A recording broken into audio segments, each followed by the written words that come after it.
비는 오전부터 내리고 있었다. 잿빛 구름 아래 도로는 젖어 있었고 사람들의 발걸음은 느렸다. 점심 무렵 교통량이 줄던 시각, 트럭 한 대가 갑자기 브레이크를 밟았다. 짧은 경적과 함께 비명 같은 타이어 소리가 번졌다.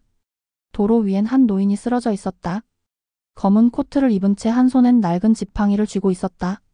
우산을 든 행인들이 모여들었다. 누군가가 휴대폰을 꺼내 119에 전화를 걸었다. 노인이야, 숨을 안 쉬어? 사람들의 말은 빗소리에 묻혔다. 구급대가 도착했을 땐 이미 늦었다. 심장은 멎었고 호흡은 없었다. 노인의 품에서 지갑 하나가 떨어졌다. 젖은 도로 위에서 반쯤 열려 있었다. 형사가 조심스레 주워들었다. 검은 가죽은 달아있었고 실밥이 풀려 있었다. 지갑 속엔 몇 장의 현금, 오래된 사진 한 장, 그리고 종이 한 장이 있었다. 편지는 반으로 접혀 있었고 종이 끝은 누렇게 변색돼 있었다. 볼펜으로 쓴 글씨가 보였다. 성훈 씨, 그날 당신이 한 말 아직도 잊지 못했어요? 짧은 한 문장이었지만 글씨엔 흔들림이 있었다. 형사는 잠시 그 문장을 바라보다가 입술을 다물었다. 노인의 이름은 박성훈, 73. 주민등록증에 적힌 주소는 도심 외곽의 오래된 다세대 주택이었다. 병원으로 옮겨진 그는 끝내 깨어나지 못했다. 그날 밤 기록지에는 간단히 적혔다. 심정지, 단독 교통사고, 무연고 추정. 하지만 형사는 그 짧은 편지 한 장이 이상하게 마음에 남았다. 누가 그를 그렇게 부른 걸까? 성훈 씨라니 오랜 인연의 흔적처럼 들렸다. 편지의 날짜는 보이지 않았다. 며칠 후 형사는 노인의 주소로 향했다. 골목 끝 어두운 계단을 따라 올라가자 삐걱거리는 문이 보였다. 문 앞에는 낡은 신발 한 켤레와 고양이 사료 그릇이 놓여 있었다. 문을 열자 냄새가 밀려왔다. 젖은 먼지 냄새, 오래된 나무 냄새, 그리고 무겁게 가라앉은 정적. 거실엔 전기장판 하나가 깔려 있었다. 옆에는 식은 국그릇과 반쯤 먹다 남은 김치 한 접시. 책상 위엔 볼펜과 편지지가 놓여 있었다. 글씨가 삐뚤었지만 정성스러웠다. 정순아, 나 이제 그만 미안해하려 한다. 형사는 눈을 찌푸렸다. 정순이라는 이름, 그리고 노인의 편지. 지갑 속에 있던 편지의 첫 문장과 묘하게 이어졌다. 그날 이후 그의 관심은 단순한 교통사고가 아닌 한 사람의 생을 따라가는 여정으로 바뀌었다. 이웃들은 말이 적었다. 그 노인요, 매일 새벽에 나가서 폐지 주웠어요? 낮엔 공원 벤치에 앉아 있던데 아무 말도 안 했어요? 가끔 길 잃은 고양이 데리고 다니더라고요. 사람들은 그를 불쌍하다고 했지만 정작 아무도 그의 이름을 몰랐다. 모두 그 노인이라 불렀다. 벽 한쪽엔 낡은 사진이 붙어 있었다. 젊은 남자와 여자가 함께 웃고 있었다. 뒤에는 1984년 여름 대경섬 유공장 앞에서라는 글씨.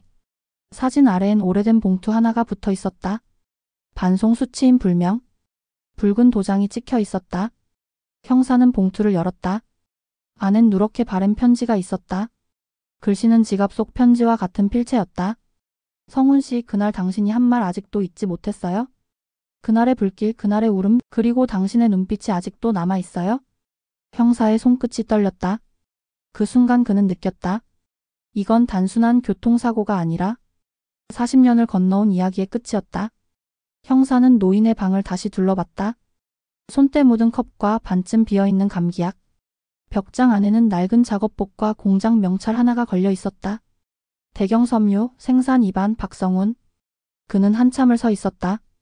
세월이 덮은 먼지가 천천히 떨어졌다. 방 안에는 사람의 온기 대신 오래된 공기의 냄새가 맴돌았다. 형사는 공장 이름을 단서로 삼았다. 수십 년 전 폐업한 회사의 기록을 찾기 위해 시청 자료실로 향했다. 직원들은 오래된 자료실 구석에서 낡은 서류철을 꺼내왔다. 1984년 화재 사건이라는 제목이 적혀 있었다. 그 안에는 사진 몇 장과 신문 스크랩이 끼워져 있었다. 검게 그을린 벽, 쓰러진 기둥, 불길에 휩싸인 건물, 그리고 희미하게 보이는 사람들의 실루엣. 그 기사 속엔 짧은 문장이 있었다. 직원 1명 사망, 원인은 전기 누전 추정. 사망자는 김영호, 남은 가족은 부인 이정순. 당시 동료의 증언엔 박성훈 씨가 불길 속으로 들어갔다라는 구절이 있었다. 형사는 손가락으로 문장을 짚었다. 그는 분명히 누군가를 구하려 했던 사람이었다. 하지만 회사는 사고의 책임을 떠넘겼고 그는 해고됐다. 그 후에 기록은 없었다. 이웃의 말이 떠올랐다. 그분 늘 혼자였어요? 술도 안 마시고 욕도 안 하고 그냥 매일 쓰레기 줍고 다녔어요? 그 고요한 삶의 뒷면에 얼마나 많은 짐이 있었을까? 형사는 다시 편지를 꺼내 들었다. 그날 당신이 한 말 아직도 잊지 못했어요? 그 말 속에는 두려움보다 따뜻함이 있었다. 그녀는 아마도 그를 원망하지 않았던 것 같다. 편지 봉투엔 우체국 스탬프가 찍혀 있었다. 2001년 5월 2일. 반송 수치인 불명. 그 편지는 돌아왔다. 그러나 그는 그 사실조차 몰랐다. 형사는 우체국으로 갔다. 오래된 담당자가 말했다. 이름이 박성훈이면 이 주소로 반송된 기록이 있네요. 오래됐어요? 그는 봉투를 조심스레 손에 쥐었다. 시간이 멈춘 듯 했다. 편지의 글씨는 서툴렀지만 문장마다 따뜻함이 있었다. 성훈 씨, 그날 당신이 내 남편을 구하려 했다는 걸 이제야 알았어요? 미안했어요? 오래도록 미워해서? 하지만 그때 당신의 눈빛이 떠올랐어요? 불길 속에서도 나를 본 것 같았어요? 형사는 편지를 덮었다. 종이 끝이 손에 닿을 때마다 묘한 감정이 번졌다. 노인은 아마 그 말을 평생 기다렸을 것이다. 하지만 그에게 도착하지 않았다. 그는 수십 년 동안 오해 속에서 살았다. 회사에서 쫓겨나고 동네에서 외면당하고 가족에게조차 잊혔다. 그의 인생은 한 장의 편지가 멈춘 자리에서 함께 멈췄다. 형사는 천장을 바라봤다. 비가 새어들어온 흔적이 벽을 따라 번져 있었다. 그 얼룩이 마치 오래된 상처처럼 보였다. 아무도 닦지 않은 채 남겨진 흔적, 그것이 그의 세월이었다. 그는 작은 상자를 열었다. 안에는 낡은 공책 한 권이 있었다. 그 안엔 날짜와 짧은 문장들이 적혀 있었다. 1991.6. 나는 아직 용서받지 못했다. 1998. 겨울 정순의 집 앞을 지나갔다. 불이 꺼져 있었다. 2001. 편지를 받았다는 이야기를 들었다. 하지만 내게 오지 않았다. 2010. 나를 용서하지 않아도 좋다. 그날의 불은 아직 내 안에 있다. 형사는 손가락을 멈췄다. 공책 맨 마지막 페이지엔 이런 문장이 있었다. 죽기 전에 한 번만 그녀가 나를 기억했으면 좋겠다. 그 문장이 희미하게 번져 있었다. 잉크는 마르고 종이는 눌려 있었다. 그는 아마 매일같이 그 문장을 쓰고 지웠을 것이다. 형사는 한동안 아무 말도 하지 않았다. 창문 밖으로 빗소리가 들렸다. 그 소리는 묘하게 따뜻했다. 마치 오랜 죄책감이 조금씩 풀리는 듯했다. 그날 밤 형사는 기록을 정리하며 조용히 중얼거렸다. 박성훈 씨, 당신은 이미 용서받았어요? 며칠 뒤 형사는 오래된 신문을 더 찾아보기 위해 도서관으로 향했다. 신문 보관대에는 누렇게 바랜 기사들이 꽂혀 있었다. 그중 1984년 8월 17일자 신문 한 장이 눈에 들어왔다. 대경섬유 화재 노동자 1명 사망, 원인 불명. 기사 아래에는 희미한 사진이 실려 있었다. 불길이 번지는 공장 안, 연기 속에서 누군가가 사람을 끌어안고 있었다. 그 사람의 이름이 박성훈이었다. 형사는 기사 옆에 짧은 코멘트를 읽었다. 동료 구하려다 화상 입은 박성훈 씨, 이후 병원 이송 중 의식 잃어. 그러나 그 아래에는 회사 측 안전수칙 위반으로 해고. 그 문장이 있었다. 그는 누군가를 구하려 했지만 그 대가로 일터를 잃고 신뢰를 잃고 인생을 잃었다. 그의 이름은 세상에서 사라졌다. 형사는 그를 알고 있던 몇몇 노인들을 수소문했다. 그들은 오래된 기억을 더듬었다. 그 사람 착했어요? 근데 그때부터 말을 안 했어요? 불길 속에서 나왔을 때 손이 다 탔대요? 그 손으로는 일도 못하고 글씨도 제대로 못 썼다네요? 그 손으로 쓴 편지. 그 떨림이 이제야 이해되었다. 형사는 잠시 눈을 감았다. 그날의 기록에는 정기 누전이라 적혀 있었지만 공장 내부 점검표에는 다른 문장이 있었다. 안전점검 미행, 관리자 보고 누락. 누군가가 책임을 회피하기 위해 조작한 흔적이었다. 형사는 그때를 담당했던 공장 소장의 이름을 찾아냈다. 그는 이미 세상을 떠난 지 오래였다. 하지만 그의 아들이 여전히 같은 지역에서 살고 있었다. 형사는 조심스럽게 찾아갔다. 노인은 자그마한 카페에서 커피를 내리고 있었다. 형사는 신문을 내밀며 물었다. 혹시 이 사건 기억하십니까? 노인은 잠시 눈을 감았다. 그날 우리 아버지가 뭐라 했는지 알아요? 누전이 아니라 관리부주의였다. 그 말을 입 밖으로 내지 말라 했어요? 그 사람이 대신 다 뒤집었었죠? 박성훈 씨였어요? 형사는 한동안 말이 없었다. 진실은 이미 오래전에 묻혀 있었다. 그리고 그 대가는 한 사람의 평생이었다. 노인은 조용히 덧붙였다. 우리 아버지 죽기 전에 그러더군요. 그 사람 덕분에 우리 집안이 살았다고? 근데 그 사람은 평생 불 속에 살았을 거예요? 형사는 자리에서 일어났다. 창밖으로 오후의 빛이 비쳤다. 먼지 속에 햇살이 떠다녔다. 그 순간 박성훈의 얼굴이 떠올랐다. 불길 속에서도 뛰어들던 그 모습. 죄책감과 용서 사이에서 흔들리던 한 인간의 그림자.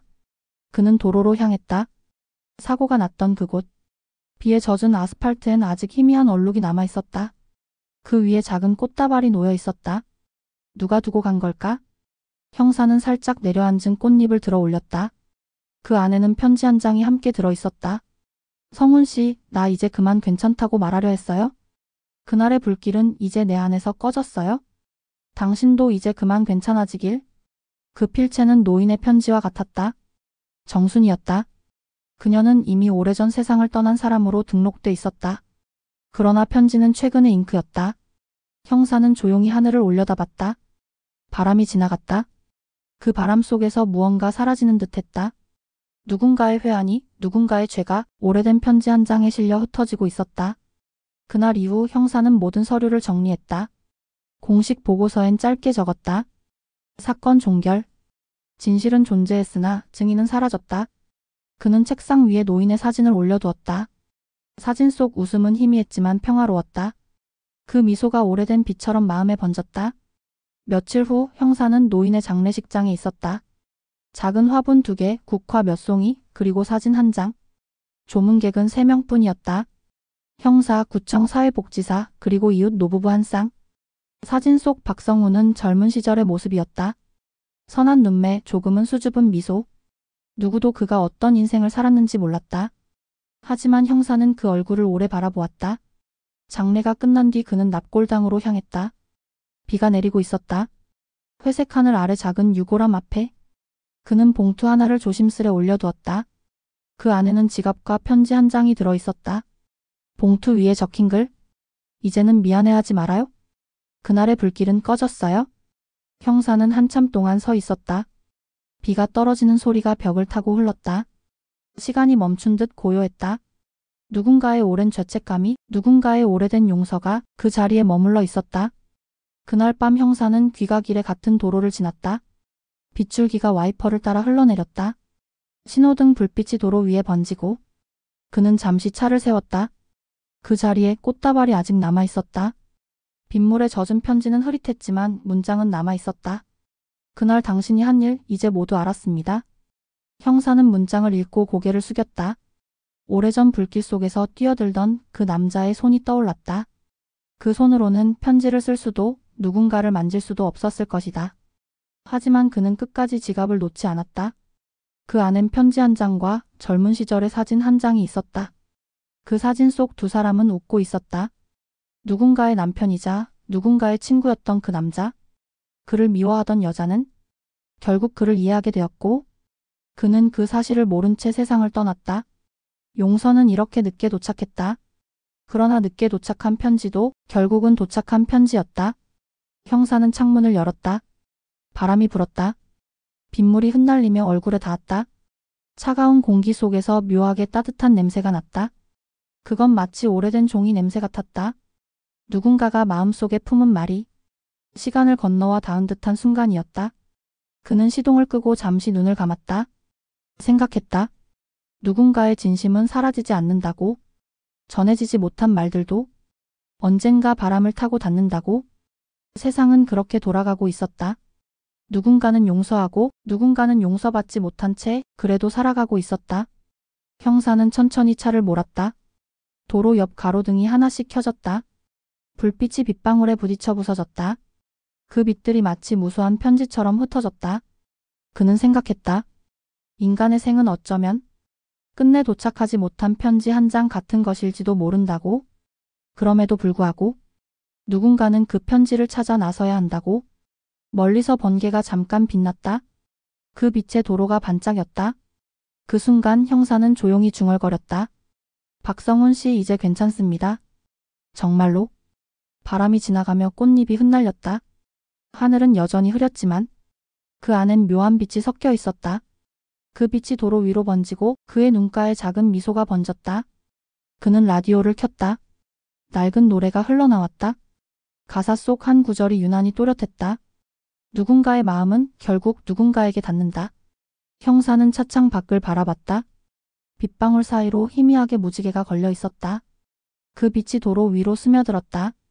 그리고 세상은 조용히 아주 느리게 용서의 속도로 흘러가고 있었다.